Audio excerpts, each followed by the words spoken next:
what people have been peddling, you know, is that the North is marginalized.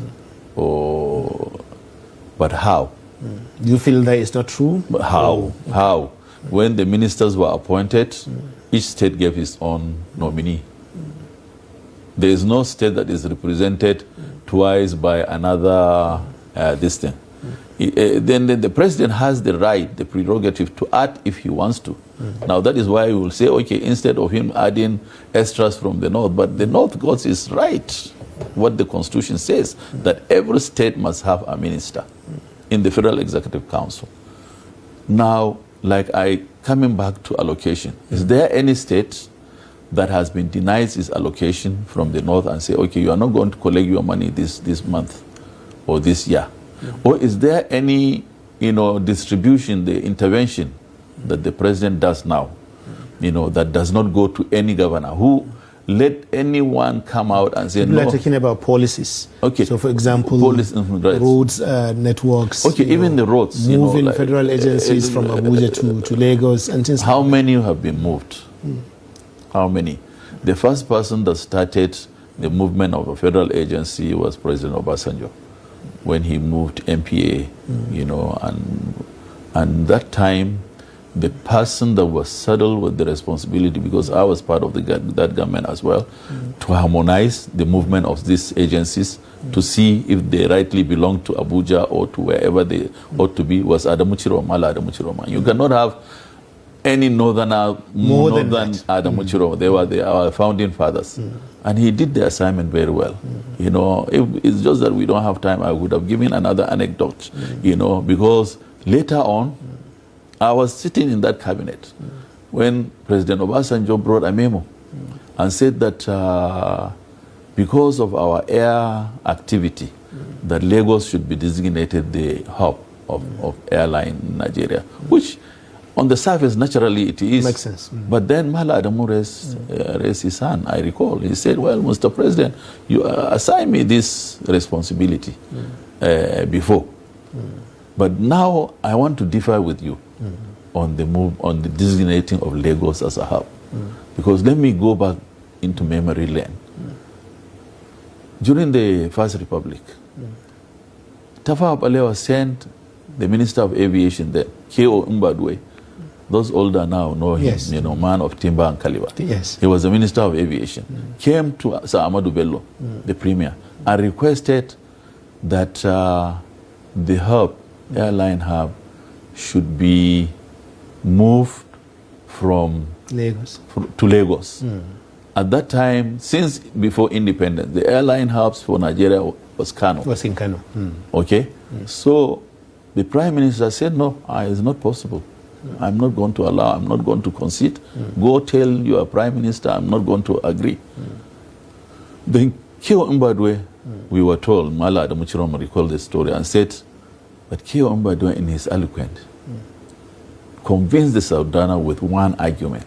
He said, but Mr. Premier, the reason why the Prime Minister is asking this because Lagos is our federal capital. And it is befitting for the federal capital to also house the airline hub. So Ahmadu Bello conceded. The Sardauna conceded, and it was moved to Lagos.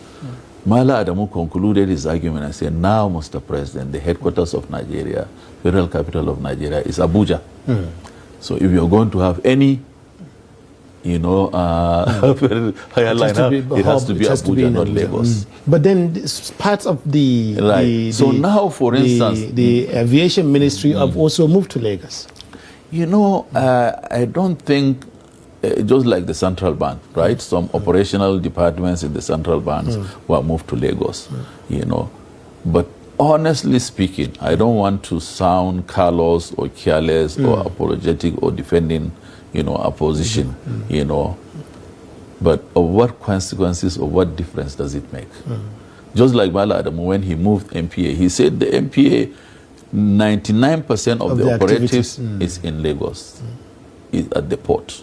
So for them to have this added cost to be moved, shuttling from Abuja to Lagos just to get a paper sign, doesn't make sense. I'm pretty sure that was the argument the central bank used.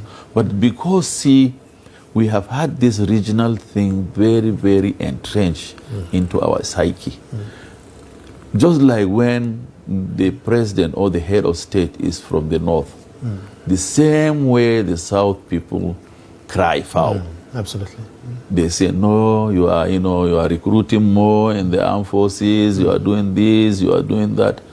We have to, I think, gradually run away from these small issues. Yes. They may be big, but when you look at it, in what way does it affect the common man? Me and you, yes, elites, that deal in those sectors.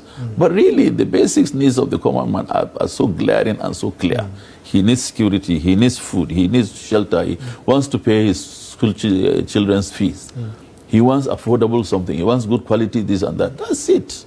But if we start arguing among us elites and say that, and then the other thing also, yes, serving 4 governments very intimately. Not this one, yes. But previously. Obasanjo. I started with Abacha. Abacha, yes. Abacha, General Abdul Salam, Eradua, Obasanjo and Eradua. Yes. Intimately. Every president has his own style. Now, some presidents, and I think even being out of government at that time and was a keen observer during the Goodluck Jonathan government, President Jonathan had limited interaction with Northerners before he became president. So he has very few friends. So in the corridors of power, you find only maybe 1 or 2 Northerners. And unless if they are conscious, they don't open the door for us to come. I think it may be the same thing happening now. Even though Asiwaju is a constitutional politician, he knows this country in and out. He has been around for a long time, but all the same,